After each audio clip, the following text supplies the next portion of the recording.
I'm going to try and talk through what it is that I've been looking at to determine the end of momentum, the start of compression, or what a flag limit is. I mean the flag limit on the left-hand side of a high, not the right, wherever that might be. So I'm looking in here, which you can all see: high, low, higher high, lower low, and then Quasimodo across the top there, 600 point drop. So how do we know if that's happened? And what I'm doing to find what holds price up is you look along here, see compression, compression, compression, compression, all the way down there. So this reacts to that. So compression is a set of points that react to a point previously. So these are all reacting to previous points. Keep them going down, keep them going down.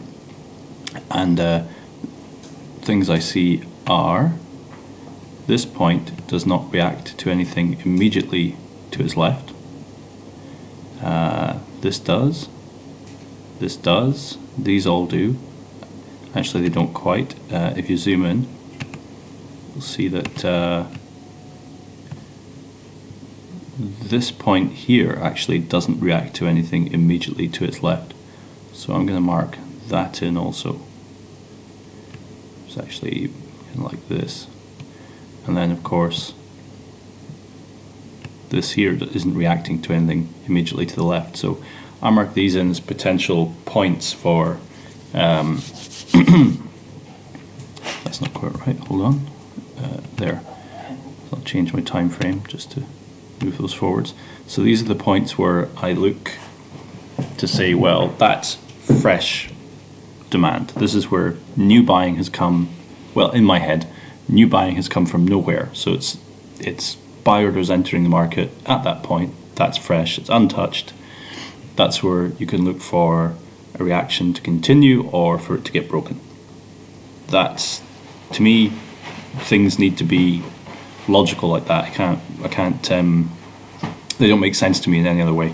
Other places where it could be new buying entering a market are where there are strong moves, even though there are areas to the left that they seem to have reacted to, like this one here. So it might be a reaction to what's there, but it seems really strong. And if you look at other kind of compression reactions, they're not typically big strong moves. It's more like this bounces off that, bounces off that, bounces off that, whereas this one just goes whoo, and it's a big move. So I'd be I'd mark that in, but be wary that it may be just a reaction as opposed to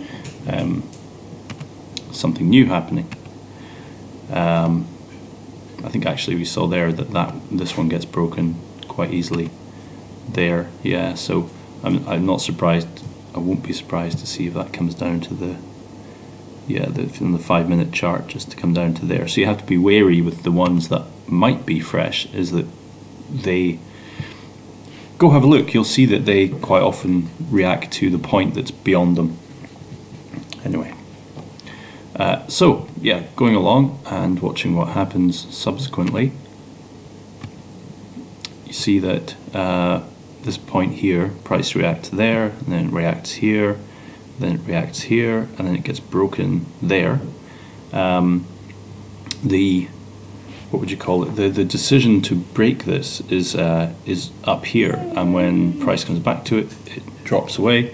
And I would say that I've got my dog next to me growling. And I would say that the source to break this, but also to break this lower one here, is up there. So somewhere in here,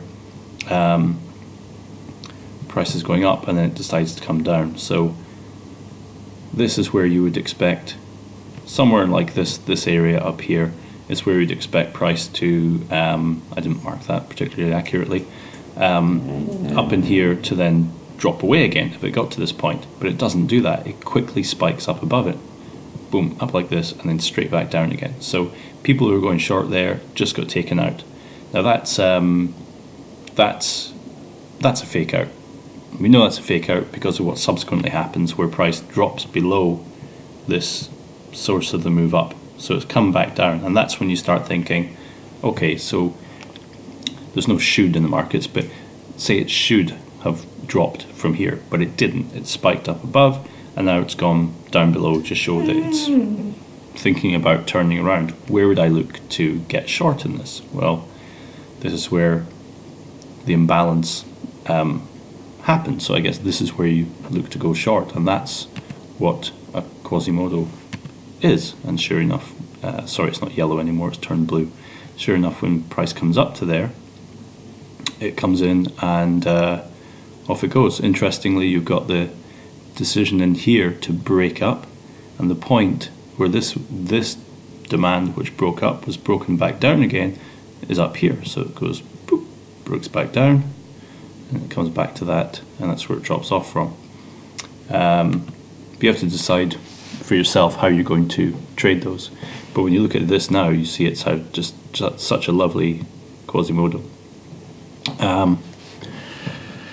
Yeah, and off it went. Off it went down to here. Actually, can't remember what that is. Oh, be quiet, Lilu. Which is long-term demand. But I'll actually show you what this pink box is, because if I remember how I marked this. Again, if you go in, that's about as far in as I can go. What was this? So I think that's an FTR. No, it's a decision point to break this. So you have here, this along there. So you have the decision point here to drop, and then you have a decision in here. Oh, nope, in here, sorry, to go up above this. So that's what makes this. That's what makes this important. There you go. So that's that. I need to appease this dog next to me.